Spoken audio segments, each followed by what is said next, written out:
Yet another dua of the Prophet ﷺ, wherein he speaks about knowledge. And knowledge, we know we've asked for it from Allah subhanahu wa ta'ala, and we've spoken about it in previous episodes where we've said Rabbi zidni ilma and so on. And oh Allah, grant me beneficial knowledge, increase me in knowledge, benefit me from the knowledge you've given me. But there is a level beyond just knowledge, and that is a deep understanding. Abdullah ibn Abbas radiallahu anhuma, the Prophet sallallahu alayhi wasallam made a dua for him. Allahumma faqihhu fid deen. Oh Allah, grant him a deep understanding within religion. It's called fiqh. Faqihhu, not just allimhu. Faqihhu means give him a deep understanding. When we say ilm, we're talking of knowledge. When we're talking of faqih, it's actually a deep understanding. That's why the Prophet ﷺ says, "Man yuridillahu bihi khayran yufaqqihhu fid din." The meaning of it is, whomsoever Allah wants goodness from, He grants him a deep understanding of the religion, not just a shallow understanding, a deep understanding of the rules, the regulations, the application, the way to guide people, filled with wisdom, etc., etc. All that is called fiqh. Would you like to have that for yourself? The answer is yes. Well, if that is the case, then there is a dua that you may make. Now this dua is obviously derived from a dua of the Prophet ﷺ for Abdullah ibn Abbas. So it's not like the Prophet ﷺ told us all to make the dua. But in this case, it is mentioned in the hadith that I said, in the hadith that I said earlier, it is in Sahih al-Bukhari actually, but it's about a dua that the Prophet ﷺ made for Abdullah ibn Abbas radiyallahu anhum, and we would like to get from it, so we're extracting our own dua from that dua. Allahumma faqihni fid deen.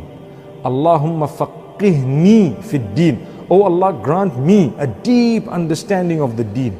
Allahumma faqihni fid deen. Oh Allah, grant me a deep understanding of the deen. So that is a short dua. It is concise. Where did we get it from? We derived it from a dua made by the Prophet ﷺ for Abdullah ibn Abbas radiyallahu anhuma. Obviously, in that case, the dua was accepted. It was made by the Prophet ﷺ. It was given to Abdullah ibn Abbas radiyallahu anhuma. He became known as one of the top scholars of the Sahaba radiyallahu anhum. He was young at the time, and he was a great scholar, mufassir. He understood the tafsir. The Prophet ﷺ also told him, also made a dua for him, Allimhu ta'wil. Oh Allah, grant him knowledge of the interpretation of the Quran. And he definitely did have that. Many times we see the opinion of Abdullah ibn Abbas radiallahu anhuma in matters of tafsir and in the translation of the Quran.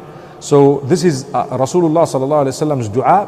When we make it, we're just asking Allah, oh Allah, grant me a deep understanding. But please, my brothers and sisters, make an effort to learn the deen. Don't just ask Allah, oh Allah, grant me a deep understanding of the deen. But your life is somewhere else completely. The way you are leading your life is something totally opposite to what you're asking from Allah subhanahu wa ta'ala. So this is another absolutely amazing and beautiful dua of the Prophet sallallahu alaihi wasallam that we see. Then I want to move on to another beautiful dua. You see, when we drink Zamzam, the Zamzam that we drink, whether we're in Mecca or whether the Zamzam has been taken anywhere else and we happen to be drinking it in the comfort of our own homes, or fortunate enough to have it outside of Mecca to Al-Mukarramah, sometimes there is a dua that we say that would ask Allah increase in knowledge, increase in a few things, increase in wealth, increase in good deeds. So this is a similar dua, and it is a dua mentioned in Sunan Ibn Majah in Kitab al-Salah, and even in Sunan al-Nasa'i. In fact, in Sunan al-Kubra, the Prophet sallallahu alaihi wasallam said, Allahumma inni as'aluka ilman nafi'a wa rizqan tayyiba wa amalan mutaqabbala. Three things that are being asked for in this hadith. Oh Allah, I seek beneficial knowledge. I seek from you beneficial knowledge. Rizqan tayyiban means sustenance that is pure. Sustenance that is pure. And the third thing is amalan mutaqabbalan, deeds that are accepted.